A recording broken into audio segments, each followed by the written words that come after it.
Vámonos ahora con nuestra enviada especial, Aisa García, que ya tiene varios días allá. Aisa, siguiéndole la onda a lo que estamos conversando, no sé si escuchaste a Taladrid también señalando que la abstención es el candidato más interesante, el que más votos tiene, la abstención, curiosamente. ¿Cómo se mueve ese tema ya? ¿Cómo lo ves tú en las calles? ¿Qué tal, Luis Guillermo? Buenas noches. Estaba escuchando a Taladrid, estaba escuchando a mi compañero Jorge Gestoso. Un gusto escucharlo a los dos y es una interesante pregunta la que haces. El abstencionismo ha sido aquí una permanente en prácticamente todos los comicios, ya sean comicios presidenciales, ya sean comicios de medio término, que son los que tienen lugar 2 años después de la elección presidencial y son los que vamos a ver el día de mañana. Y quiero decirte que a las 6 en punto de la mañana van a abrir los colegios electorales, estarán abiertos hasta las 7 de la noche, según el horario de cada estado. Incluso si alguien llega a las 7 de la noche, se le va a recibir para que entreguen su voto. Pero ya lo escuchabas, hay 41 millones de personas que han ejercido el voto de manera adelantada. Esto no ocurre en todo el país, ocurre en ciertos estados, pero permite que todos voten. Al parecer, para estas elecciones hay un mayor entusiasmo, porque hay temas, Luis Guillermo, que han estado golpeando el bolsillo de los estadounidenses y el día a día de cada quien. El primer tema que ha estado golpeando, o voy a empezar al revés, el segundo tema que ha estado golpeando es lo que ocurrió este año. Ha sido un año de retroceso para los derechos civiles. ¿Recuerdas cuando la Suprema Corte de Justicia, que está, digamos que ahora sí que gobernada por republicanos, gobernada por conservadores, restringió el derecho al aborto, que es un derecho constitucional? Y muchos temen que ese derecho pues nunca sea de nuevo, nunca vuelva a las manos, a la posibilidad de las mujeres de este país de hacer con su cuerpo lo que quieran, y hasta temen incluso que pase lo mismo con el derecho de las personas que son homosexuales. Y bueno, ese es un tema que es grave y que ha vigorizado de alguna manera las fuerzas demócratas para esta votación. Otro tema, obviamente, es el tema migratorio. La diferencia entre las políticas de Joe Biden, que no ha hecho mucho, o más bien no ha hecho nada, porque no se ha podido aprobar una reforma migratoria, y eso que él dijo que en 90 días iba a lograr la reforma migratoria.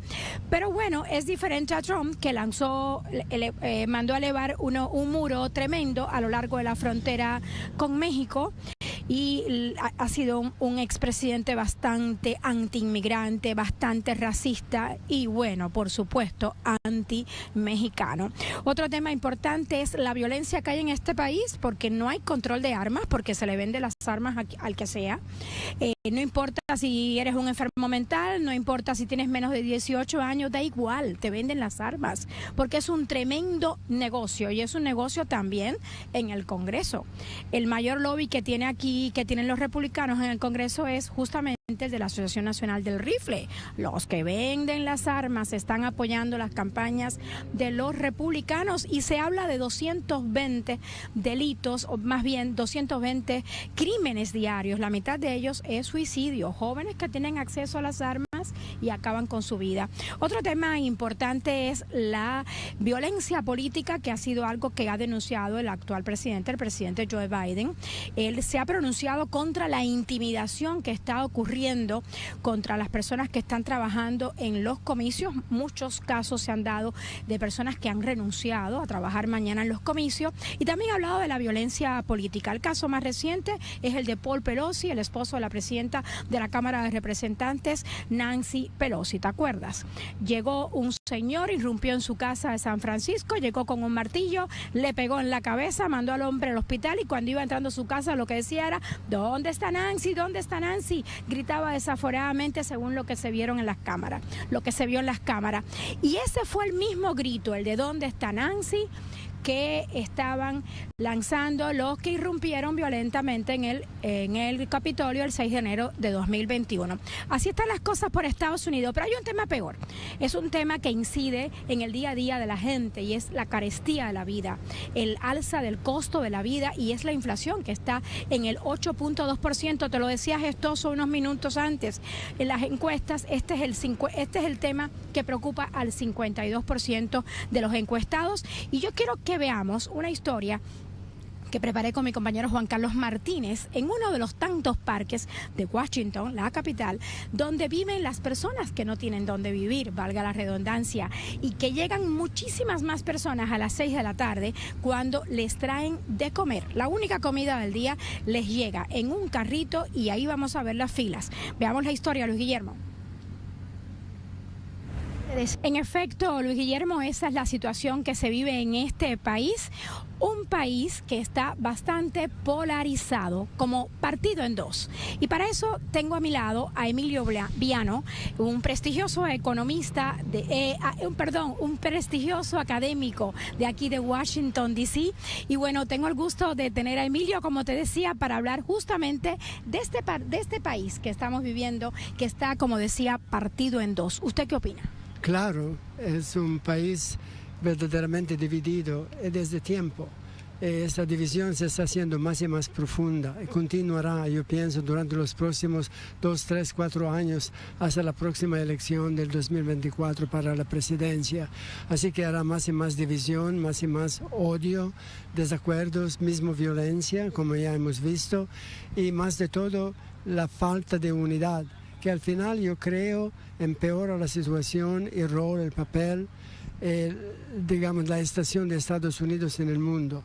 Un país dividido no puede defenderse muy bien, no puede triunfar, no puede imponerse, ser un país que influye sobre otros.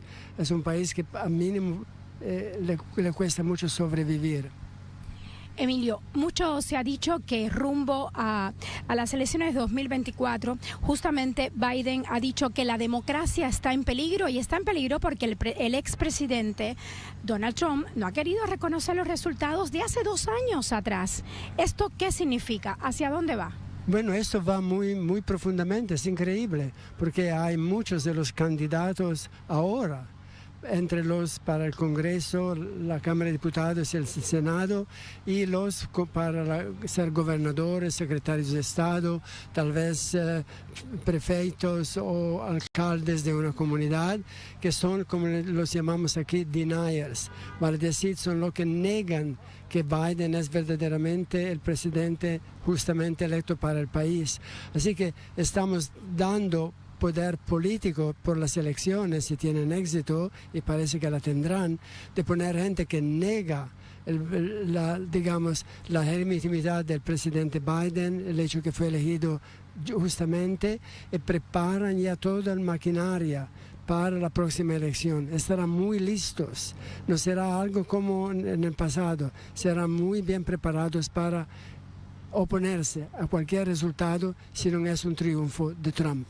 De hecho, han dicho ya que van a negar los resultados de esta elección que va a tener lugar mañana, justamente si los resultados no les favorecen. Claro, es esto un poco el razonamiento completamente irracional, que si no pasa como yo quiero, vale decir que es corrupto. Esto no es correcto. No hay ninguna prueba, hubo investigaciones de todo tipo, hubo cuentos muchas veces de los mismos papeletas, lo que sea, no se encontró un fraude que vale la pena, digamos, investigar. Y ellos continúan a hablar de esto, a afirmarlo y a proponer y aprobar leyes que están limitando mucho el derecho al voto. Hay ahora gente que son vigilantes, vale decir, van al lugar de elección, toman fotos de lo que llegan, hablan con ellos, le piden quién son, a veces mismo no le permiten entrar, son a veces armados, mismo con uniforme militar.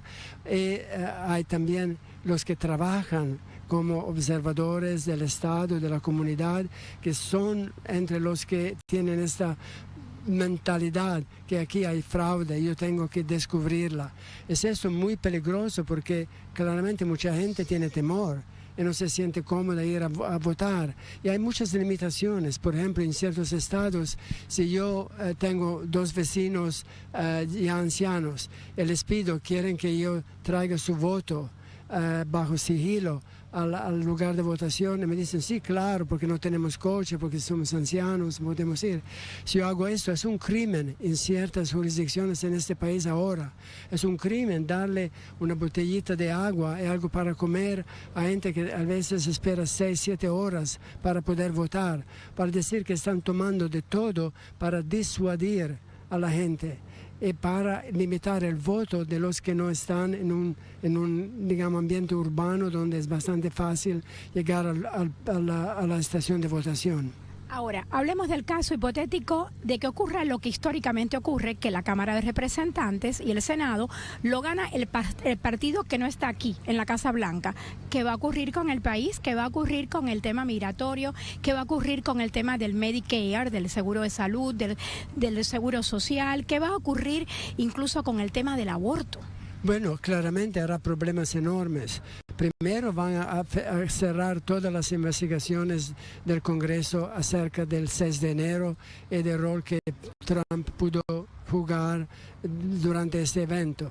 Van a impedir cualquier otra investigación, no van a aprobar de la nominación de un fiscal especial para investigar más lo que pasó con los documentos de alto secreto y otros que fueron encontrados en su casa en Florida, etcétera, para decir que van a construir, digamos, una muralla de protección para Trump. Y además, claramente van a oponerse a todo tipo de programa social.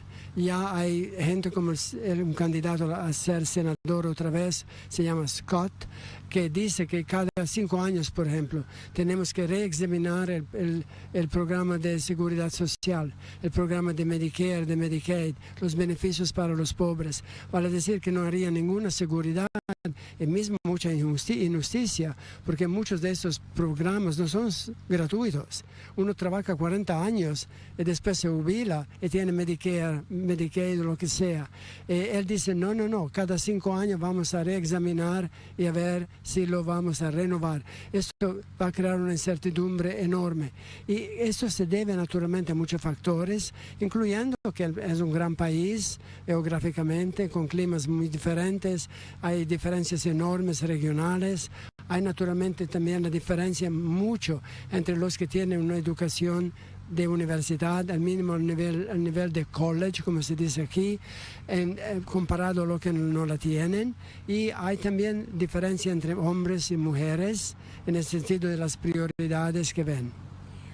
Emilio Viano, imaginemos que mañana ganan los republicanos, imaginemos que hay bastante abstencionismo como lo ha habido en muchas otras elecciones. Mi compañero Luis Guillermo me preguntaba al inicio de este segmento con usted, ¿por qué hay tanto abstencionismo en Estados Unidos? Y yo solo quiero preguntar a usted. Bueno, para esta votación, para esta elección, parece que hubo mucho entusiasmo. Primero por parte de los republicanos, que verdaderamente lo ven como un deber muy importante para reconquistar el control del Congreso y del país, pero también por parte de los demócratas. Así que hay mucha gente, se está hablando de más de 40 millones de personas que ya han votado antes que se abrieran las estaciones electorales, o por correo o por otra manera. Así que en realidad hay bastante atención en todo esto. Claro que hay los que no pueden a veces ir, también porque hay todos esos obstáculos. Por ejemplo, pensemos a gente que vive en el campo o los indígenas que viven en lugares que no son muy céntricos y no tienen coche, no tienen posibilidad de transporte. ¿Cómo pueden llegar? Ni pueden votar por el correo porque no tienen servicios de correo en sus regiones. Así que yo creo que no deberíamos exagerar. Por todo lo que se dice, hay mucho entusiasmo por parte de ambos. Parece que los republicanos están más entusiasmados que los demócratas.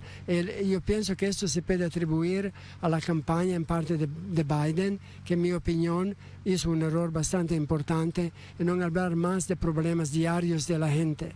Él habló muy bien de la democracia, de la amenaza contra la democracia, pero esto es algo muy, digamos, filosófico, ¿no? Muy para académicos y expertos. La gente se preocupa de los precios de la lechuga en el supermercado y para comprar zapatos para sus hijos. Vale decir, él debería haber hablado más de la inflación, de los precios, de la lucha para sobrevivir, y de todo lo que él hizo o que intentó de hacer, y que fue, digamos, boicoteado por los republicanos. Esto habría sido para mí un discurso mucho mejor. Es decir, nosotros hemos intentado, hemos presentado estos proyectos de leyes, algunos fueron aprobados, otros por la oposición republicana no funcionaron, no pudieron averiguarse. Por ejemplo, Biden propuso para los ancianos servicios de salud, no solamente para, digamos, la salud por lo general, pero también para la vista, para el oído, para, digamos, otros fallecimientos que pueden tener con su edad. Bueno, esto fue totalmente boicoteado por los republicanos. Esto fue para mí un error de la campaña, que él pensó de hablar de grandes ideales, que son ciertamente importantes, pero no cuando la gente está tan preocupada y los republicanos continuamente están hablando de inflación, mientras que no proponen ninguna solución. No es que los republicanos hablen de inflación y digan, si nosotros tenemos el poder, haremos 1, 2, 3, 4. Nada, no hablan de nada, pero hablan de esto y la gente dice, ellos serían mejores para nosotros que los otros que hablan de democracia. Es un poco, digamos, un error, en mi opinión, del presidente. Sí, esa es la percepción que está quedando, que los republicanos resuelven mejor los problemas económicos que los demócratas. Y ojalá mañana pase lo que usted diga, porque evidentemente las encuestas hablan de un renovado entusiasmo por asistir a estas elecciones intermedias, y muchos lo achacan precisamente al tema que usted dice, al tema económico, a cuando te tocas el bolsillo y lo que resolvías antes con $50, ahora lo tienes que resolver con $150. La verdad que están muy altos los precios, pero como usted dice, Viano, yo coincido en que los demócratas no lo han sabido aprovechar. Usted entonces mañana ve que el panorama va a ser mejor, que no va a haber abstencionismo como en las elecciones anteriores, y ¿qué va a pasar mañana? Díganos para ya resumir y entregarle los micrófonos a Luis Guillermo. Yo creo que será un día excelente para la votación. No se sabrán verdaderamente los resultados porque hay votos por correo, hay votos del exterior, etcétera, etcétera. Faltarán días, tal vez 5 o 6 días mismo para saber el resultado. Ya desafortunadamente empieza la pelea si un resultado es correcto o no. Ya hay gente corriendo al tribunal para que declaren una elección inválida en ciertos lugares. ¿Todavía hoy? Sí, ya hoy. Ya están haciéndolo ya hoy. Así que de un lado es muy positivo que haya ese interés, ese entusiasmo, esa atención. Del otro lado va a aún a profundizar la división en el país y verdaderamente a dar aliento a esta maquinaria que Trump y sus seguidores están construyendo con un gran objetivo en mente, 2024. Muy bien, hay que estar entonces aquí en 2024 para contar a nuestra teleaudiencia qué va a pasar. Regreso contigo, Luis Guillermo. Ya viste cómo está el panorama, intimidación y violencia política de cara a los comicios de mañana 8 de noviembre. Muchas gracias a Isa García desde Washington, Estados Unidos. Bueno, nos